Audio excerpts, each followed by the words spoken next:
Hey folks, in this entry we'll be taking a look at Selina Kyle, otherwise known as Catwoman, from the 1992 Christmas movie Batman Returns. Seductive, cunning, and duplicitous, Catwoman was a mere equivalent of the Batman, one whose personality was pulled in two directions. Just like the Caped Crusader, Selina's personality couldn't be more different than her alter ego. But unlike Bruce, there is much less harmony between her two identities. But before she ever donned the black spandex, it's safe to say that there was already something amiss in terms of her mental state. Prior to her transformation, she was Selina Kyle, the meek and mild secretary of Max Schreck, living a quiet existence that she herself labels as pathetic. This existence was marked by the key trait of loneliness. Starting with her parents, Selina's relationship with them appears to be somewhat strained, at least for her mother when we hear her voice message expressing her disapproval over languishing in Gotham City. In the area of romance, Selina herself highlights the lack of men in her life and hints that her relationships with them were brief, but this is more likely because of her poor selection in male suitors. We get a cursory look at one of her relationships when the man she appears to be seeing decides to cancel their upcoming Christmas getaway. From his voice message, it seems that he has some psychological issues with his self-image, as he describes himself as an appendage and needs to be his own person. After which, Selina comments that she should have let him win that last racquetball game, which possibly hints at some insecure masculinity on his end. Things at work are hardly any comfort either, with Selina being only allowed to be seen but not heard. Given that Max Schreck doesn't even remember her name, and in light of his evil nature, it's an understatement to say that he doesn't treat her very well. What makes it worse is that Selina appears to be forgetful, which creates problems at work, giving him reason to belittle her even more. Selina's loneliness is somewhat correlated with the state of her mental health, as seen by how she acts if she's married, routinely calling out to her imaginary husband upon returning home before sadly realizing that she's still single. Of course, it's not the loneliness itself that has caused this delusion, but likely a deeper issue which we can only speculate. To alleviate this loneliness, Selina turns to the only companion she has, her pet cat, which she has affectionately named Miss Kitty, and speaks to it only to churn out more self-derisive comments about herself. There's nothing wrong with talking to a pet, but the fact that she engages in such emotional topics with her cat, as opposed to trivial subjects, is another testament to the social isolation she feels. But while talking to a pet might still be considered normative behavior, talking to oneself is not. Apart from her imaginary husband, this is perhaps the second biggest anomaly with Selina. Other than tending to her cat, Selina appears to have other mild hobbies in the form of collecting plush toys and dollhouses, combined with maintaining a pinkish-themed one-bedroom apartment. But just like the black leather that she keeps hidden in her wardrobe, a far cry from her usually plain dress code, beneath the soft exterior of Selina's personality lies something more sinister. Curiosity may have killed the cat, but for Selina the reverse holds true. After the incident with Max and the resulting head trauma, Selina's mind was fractured, unleashing the personality that she labels as Catwoman.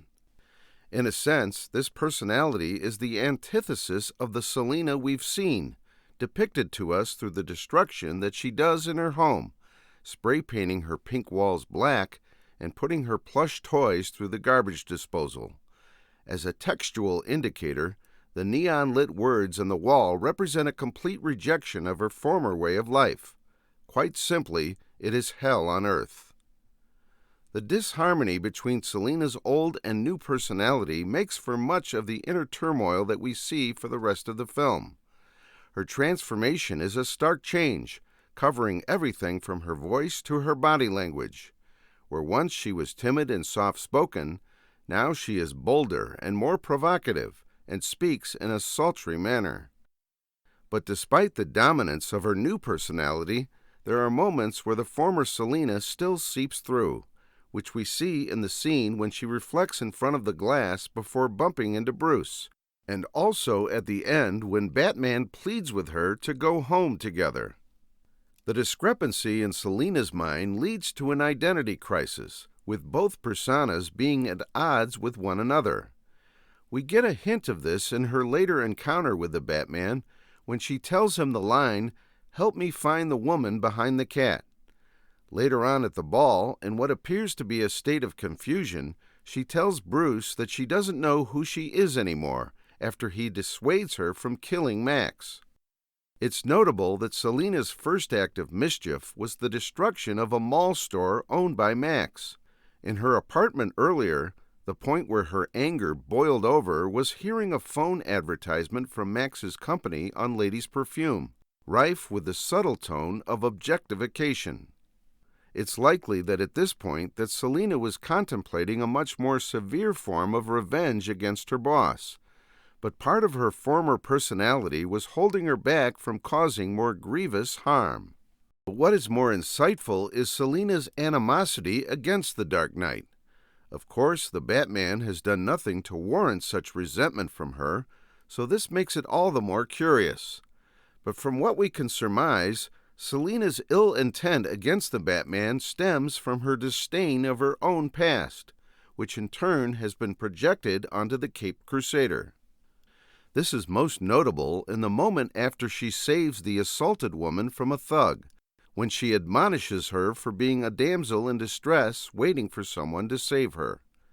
This parallels Selina's position at the start of the film when she herself was saved by the Batman from the Red Triangle Gang. For Selina, the Batman is a reminder of her former helplessness, one that she has grown to hate.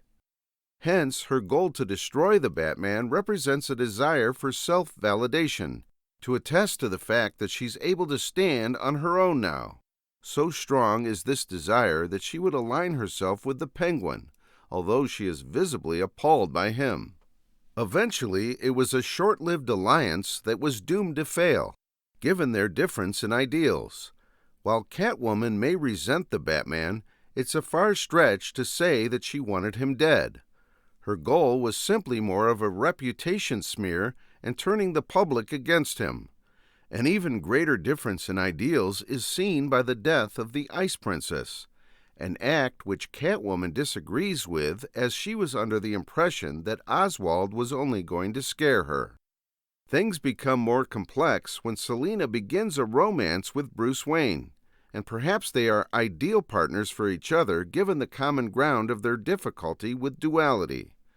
For both of them, their civilian identity is their true mask, and no other scene depicts this more clearly than the one at the ball, where, unlike the other guests who are wearing theater masks, both of them appear with their faces uncovered, after Shrek sarcastically mocks Bruce for his ingenious costume. But unlike Bruce, who has managed to find some balance between his two identities, Selina has not. In fact, Bruce Wayne could be described as more of an extension of the Batman, a tool that he uses to hide in plain sight. But for Selina, she would be content if she could completely eradicate her former self. Towards the end, when she is given the prospect of a fairy tale ending with Bruce, she rejects the notion, saying that she couldn't live with herself. Given that her intrapersonal relationship is in disarray, any chance of a successful interpersonal one would be slim. Before closing, as most of you would highlight in the comments, overall Catwoman is more of a side antagonist than an outright villain in light of her actions. Of the two deaths that are associated with her, only one can constitute as murder, that of Shrek's, with the death of the Ice Princess amounting to manslaughter at the most. It would seem that at the end she chose to leave Gotham by the fact that she left her pet cat behind for Bruce. Perhaps the death of Shrek gave her some closure and harmony between her identities, but we'll never know. In closing, Selina Kyle was a downtrodden and lonely woman plagued with several mental disturbances, with a dormant personality that became unleashed with her attempted murder. Seeking to abolish all trace of her past self, she projected her resentment onto the Batman before finally seeking retribution for the injustice she faced. So what do you think of Selina Kyle or Catwoman from Batman Returns, folks? Let me know in the comments below. Thanks for watching, and take care.